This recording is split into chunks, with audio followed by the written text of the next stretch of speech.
berjumpa lagi bersama dengan saya Aska Said di channel Aksara. Oke, setelah di episode sebelumnya saya sudah membagikan bagaimana tips menjadi MC yang handal dan apa saja yang harus dimiliki, 16 cara yang harus kita miliki untuk menjadi seseorang MC yang handal. So, kita akan mulai saja sharingnya untuk teman-teman yang saat ini masih pemula ataupun juga sudah ada di level entry. Tidak ada salahnya ya kita saling berbagi pengalaman seputar dunia MC, pemandu acara, ataupun Master of Ceremony. Nah, yang kesembilan, cara bagaimana kita menjadi seorang MC yang handal adalah, yang kesembilan ini adalah berpenampilan menarik. Mau tidak mau ya, tentunya sebagai seorang MC kita harus good looking, dalam arti kita harus berpenampilan menarik. Busana yang kita gunakan juga sesuai dengan acara yang kita pandu. Kemudian juga makeup tidak berlebihan, aksesoris tidak berlebihan, sepatu juga disesuaikan dengan busana yang kita kenakan. Ini harus tepat sesuai dengan apa yang akan kita bawakan acaranya, karena ini juga memiliki nilai plus ya. Jadi si penyelenggara, wedding organizer, ataupun event organizer, atau juga corporate yang memang membooking kita sebagai MC, jadi mereka nggak kapok karena kita nggak malu-maluin cara berbusananya ya. Oke, dan yang ke-10 yaitu yang harus dimiliki oleh seseorang yang ingin menjadi MC handal adalah kedewasaan. Loh, kok kedewasaan?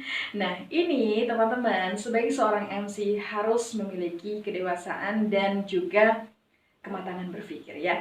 Hal ini akan memudahkan MC untuk melakukan perencanaan, kemudian juga persiapan, pelaksanaan, dan evaluasi diri sampai dengan tuntas acara. Kenapa? Sehingga seorang MC ini akan mampu secara terus-menerus dan berkesinambungan meningkatkan profesionalismenya sebagai seorang MC. Karena pasti akan terus lagi bertemu dengan vendor baru, dengan klien-klien baru, dan kita juga akan bertemu dengan MC-MC lainnya yang seprofesi. Kemudian, yang ke-11, apa ya kira-kira? Nah, yang ke-11 adalah seorang MC ini dituntut harus kreatif, harus inisiatif. Ini juga harus mampu harus mampu berimprovisasi teman-teman, karena memang seorang MC ini harus kreatif, kemudian juga inovatif, harus inisiatif dalam memandu acara sehingga acara itu tidak membosankan, tidak flat datar begitu-begitu saja. Jadi ada dinamika acara yang kita bangun. Dan tentunya juga ini diperlukan adanya perubahan-perubahan dari situasi satu ke situasi berikutnya, dari segmen satu ke segmen berikutnya. Ini seorang MC harus juga tanggap ya dalam tindakan terhadap hal-hal atau kemungkinan-kemungkinan yang akan kita temui di lapangan, begitu ya. Selain itu juga kita harus mampu berimprovisasi, karena apa yang kita bawakan, apa yang kita pandu, mungkin saja ini membutuhkan skill kita, bagaimana caranya kita mengimprovisasi hal-hal di luar dugaan dan kita bisa cepat mengantisipasinya. Reputasi atau juga yang biasa kita maksudkan adalah di sini maksudnya adalah track record sebagai seorang MC ya. Tentunya sebagai seorang MC kita harus memiliki track record positif. Kenapa? Karena dalam menjalankan profesinya sebagai MC maupun maupun track record sebagai pribadi, apalagi jika profesi kita atau diri kita sebagai MC ini sudah menjadi public figure atau seseorang yang dikenal oleh masyarakat. Jadi pastikan kita tetap memiliki reputasi dan track record yang baik. Yang ke-13 adalah kita dituntut harus memiliki sense of humor ya. Kita harus punya sedikit sebagai bumbu rasa humor, melucu, tapi juga tidak berlebihan menempatkannya teman-teman, karena kita bukan pelawak.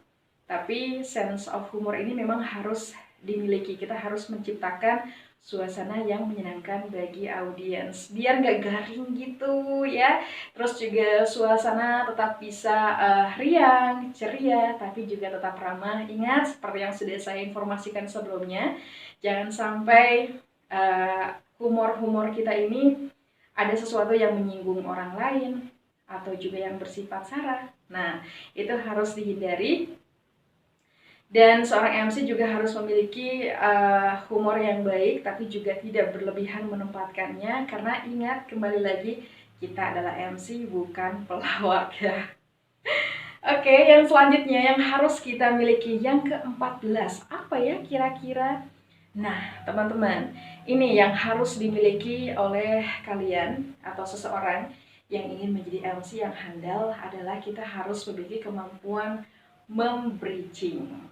Nah, pasti untuk kalian yang pernah menemui satu permasalahan ketika kita memandu acara dari satu segmen ke segmen berikutnya sempat terputus karena memang mungkin ada salah satu narasumber yang telat datang misalnya, atau ada acara yang tadinya di rundown itu di poin kedua ternyata pindah jadi poin keempat.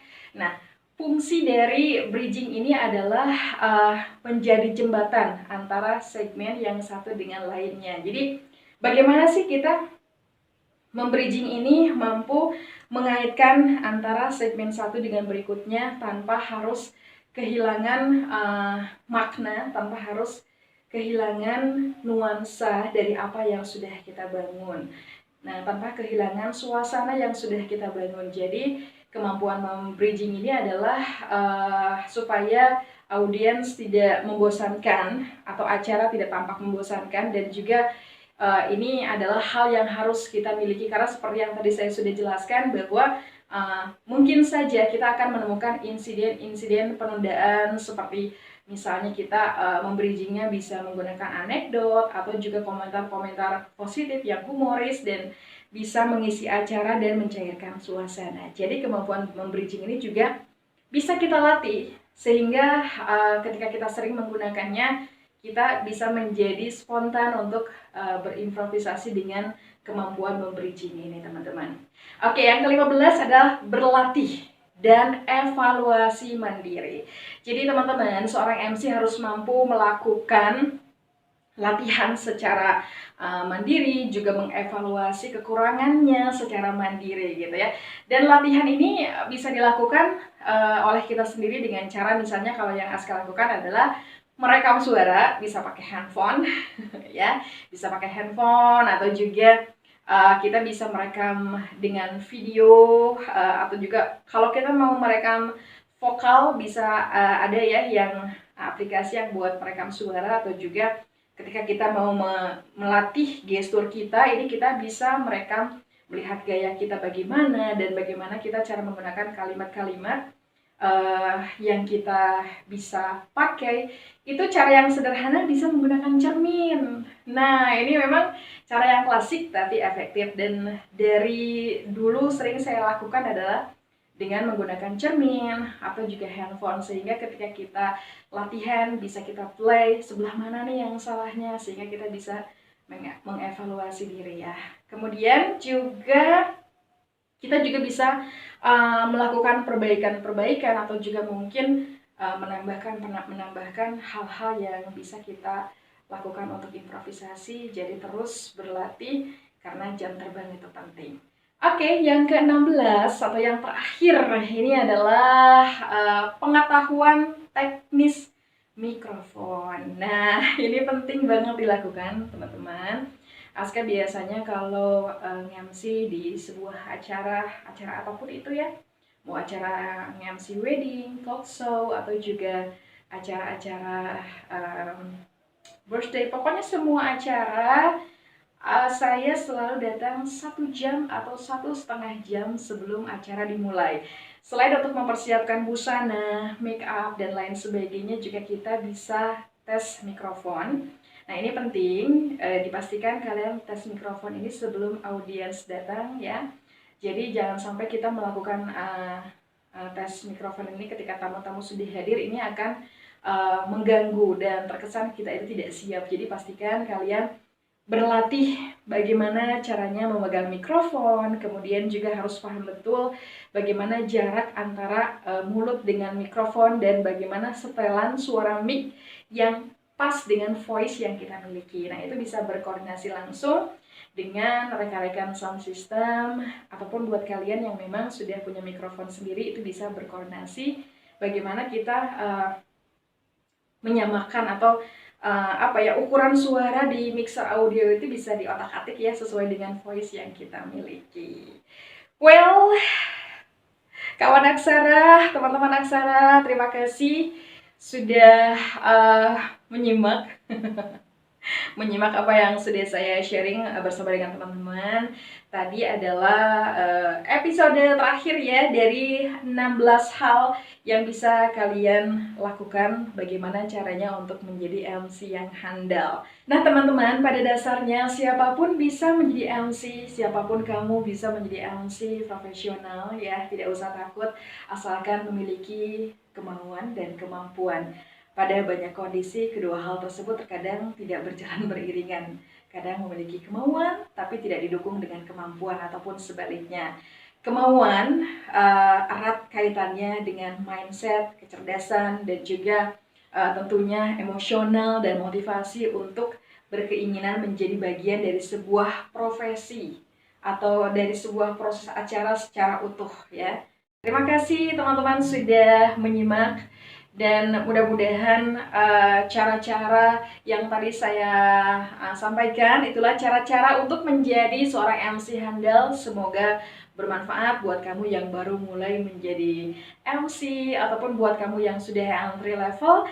Nantikan konten-konten inspiratif lainnya di channel Aksara bersama dengan saya, Aska Said. Terima kasih, sampai jumpa, tetap jaga kesehatan. Dah.